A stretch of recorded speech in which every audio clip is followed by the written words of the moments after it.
Who is Khamzat Chimaev going to fight? Because he's not going to fight for the belt. Yes, he was promised a title fight, but he got injured and the landscape has moved on. Now, Khamzat wants a title fight, but everybody says that he doesn't deserve one. Not me, okay? If he got to fight for the belt, I wouldn't give a damn, okay?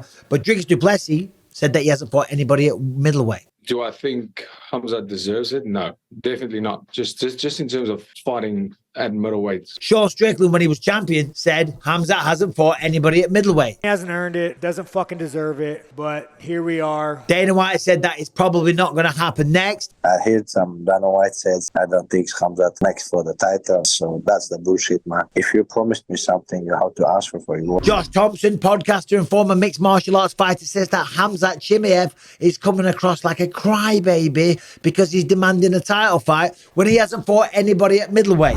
Look, listen, the reality is the man's undefeated, 13-0, very, very impressive, beat some decent names, but hasn't really beaten those big names in middleweight to really garner a title fight and to shut up all of the critics. So who does he fight? But it's very simple. Because guess what? Jared Cannonier, the killer gorilla, he has stepped up to the plate and he is calling him out. And that is a sensational call out for several reasons. So, first of all, Jared Cannonier, he says, look, they want to push him for a title fight. Look, I want to fight for the title. I shouldn't even have to say that. So, Khamzat Chimaev, let's do this. Let's see what you've got over 5 rounds. And that's an interesting proposition, isn't it? Because Jared Cannonier, a man that fought for the belt, a man that has a win over Sean Strickland, a man that is currently ranked at number 5 in the rankings, this makes all the sense in the world. If Khamzat Chimaev can come back and get a win over former title challenger Jared Cannonier, then all these people that are criticising him, they can shut the hell up. If Jared Cannonier can get a win, be the first person ever to defeat Khamzat Chimaev, well, guess what? He's right there, almost in line for a title shot once again, okay?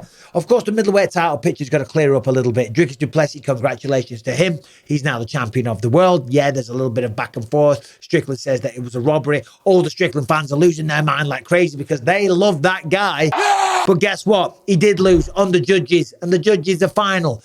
Dana White did say that he thought Strickland won. I had it 2-2 going into the last round. And I thought Strickland won the last round. But Sean Strickland actually said to Dricus du Plessis that he thought that he lost the fight. He said to me, he said, you deserve it.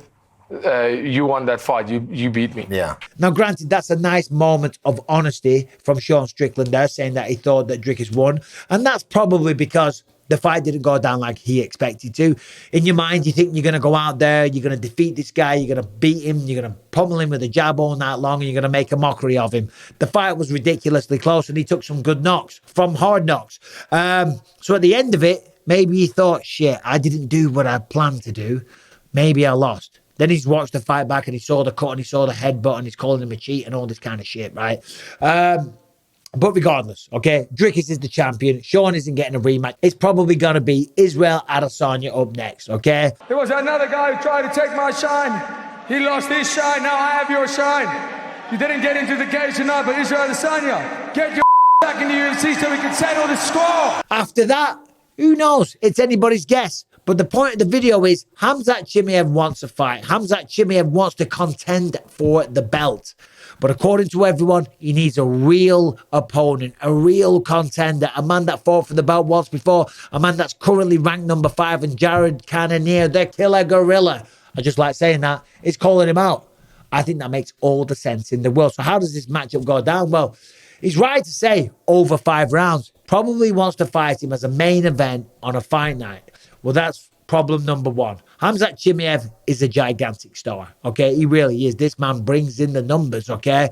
I don't think we'll see him on a fight night, okay? Certainly if they're going to do a fight night, what, the Apex, somewhere like that, they're not going to put Khamzat on there. Khamzat is pay-per-view fodder, guaranteed. And unless he's the main event, you're not going to get to do 5 rounds. Yes, sometimes they do that. Benoit Saint-Denis versus Dustin Poirier, I believe that's 5 rounds.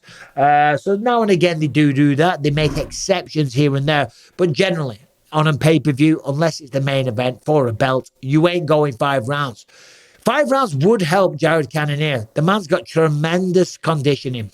Doesn't really seem to get tired.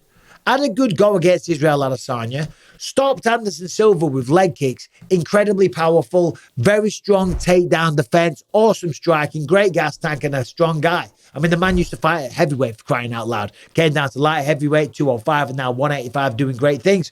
But as I say, what do you think of this? Because I think it ticks all the boxes, right? It really does. It gets Khamzat the win that he needs against a reputable name. And then everyone can shut up. And Khamzat can do his thing. And we can finally get to see, number one, when he fights Jared, if he's good enough to take out one of the top contenders. Yeah, he smoked Gerald Meerchart. 13 seconds, one shot. Beautiful, okay? Against other people, right, when it goes the distance, like Kamaru Usman, granted, on short notice, he struggled a little bit. The gas tank suffers. He slows down. Against Gilbert Burns, almost finished him in the first round, but then slowed down once again. I've said I'm a huge fan of Khamzat and his style and his dominance and the way he just goes for it right from the opening bell, because he's so confident that he's going to get the finish. But when the finish doesn't materialize, then he's kind of finished. He's kind of spent. He's kind of a sitting duck in the middle of an octagon. It's the loneliest place in the world, being in a fight and running out of gas. And I would like to see him against the Jared Cannonier, because if he can't take him down and he can't fix this problem with the cardio, then he's going to have a real long-term problem going forward. But who knows? Maybe there's a reason why he was running out of gas, okay? Probably because he doesn't pace himself, because he goes forward straight away, as I said, wrestles. When you're trying to take someone down, that is the most cardio-taxing element of mixed martial arts. Trying to wrestle someone, trying to grab hold of another grown man and force them to the floor, using technique, of course, but a lot of power goes into it.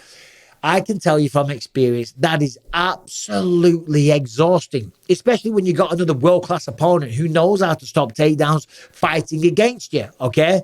So maybe he just needs to pace himself. And I love the fact that he doesn't. That's what makes him so exciting, and that's what makes him a big star and why we're all talking about him and why we ultimately do want to see the man fight for a belt.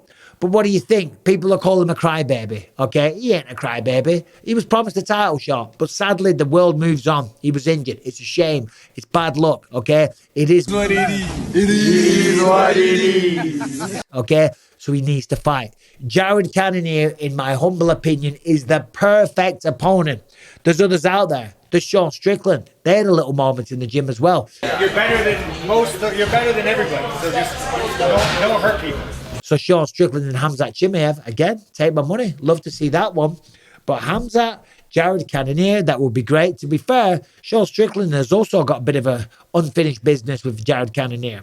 Lost a decision, a split decision. And a lot of people were split on the opinion, just like the Dricus du Plessis fight. And that was why, and I'm losing my mind and going ADD here, but that was why I said Sean just needs to make a couple of tweaks to his style. His style's very, very effective, okay? But when the jab and the minimal output and aggression isn't working, you got to turn things up. When you feel that this is a really close fight that can go either way, you got to put a punctuation mark on it. But now it's time to put a punctuation mark on this video. Khamzat Chimaev versus Jared Cannonier.